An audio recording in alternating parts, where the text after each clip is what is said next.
Well, let's go through the section on Euler's method. And I told you I'd do example 2 with you in case you wanted to have more experience doing Euler's method. So example 2 says dy dx equals 2x minus y.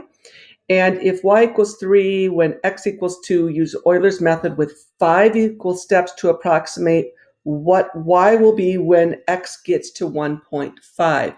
So remember, we were starting with x equals 2, 5 equal steps.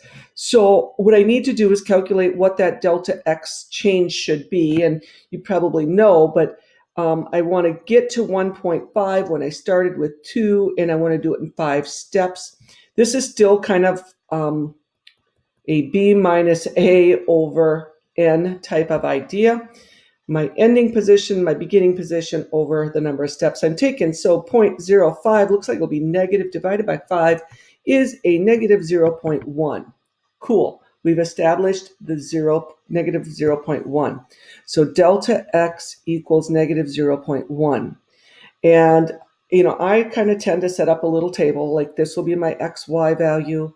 My y new is going to result from, and I usually put that y new over on the other side, didn't I? Y new is what I come out with.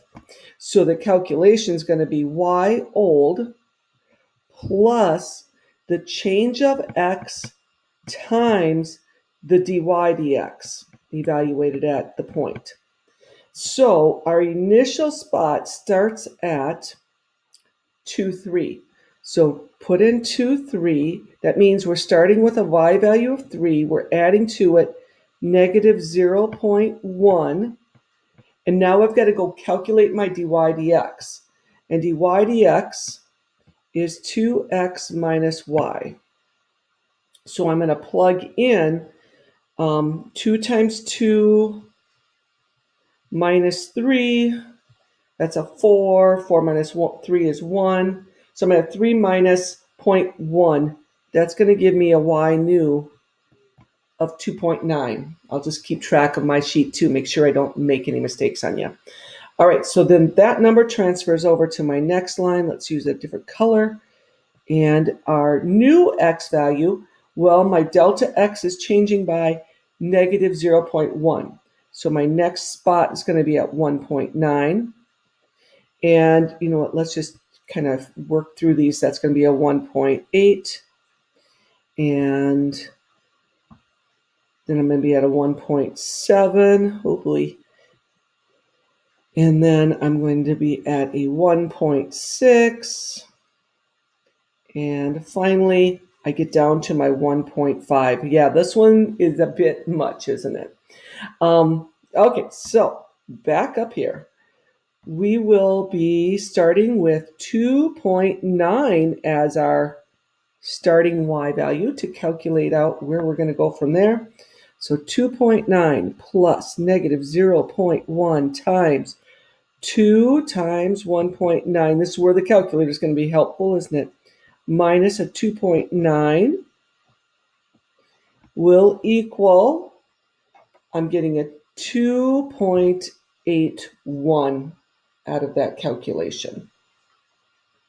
All right, that answer comes over, and we have an updated position. When x is 1.8, our approximation for y is 2.81.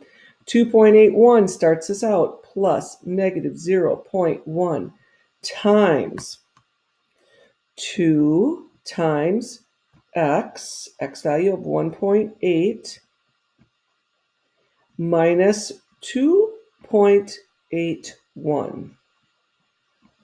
And doing that math, I'm going to make sure I'm on the right line, I should come out with an answer of 2.731. Okay, on to the next, because we're trying to get down to 1.5. So here's my y value, 2.731. That's my starter value, 2.731 plus a negative 0.1 times 2 times the x value minus, oops, I didn't write very well, 2.7 minus the y value of 2.731 And my new value is 2.6641. Bring that over across, and 2.6641. You know what that belongs there. Okay, now that gives us the starter y value. The y old is going to be a 2.6641 added with the change of x of negative 0.1 times the differential change here in x, or in y actually, is calculated by 2 times the the x value minus the y value.